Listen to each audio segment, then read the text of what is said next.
माझं नाव सिद्धी तावडे. मी सॉफ्टझेल technology private limited मधून free course केला आहे. भविष्यात जर मला जॉब करायची संधी मिळाली तर मी नक्की करेन.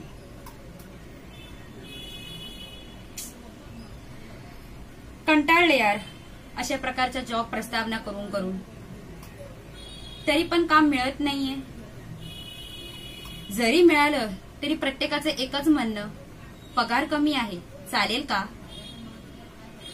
आणि कोण कोण तर फ्री मध्ये जमेल का असं म्हणतं. काय करायचं या सिस्टीमचं? जिथे जगायचं का मरायचं हाच सवाल आहे. कसं जगायचं एका सुशिक्षित बेरोजगारानं?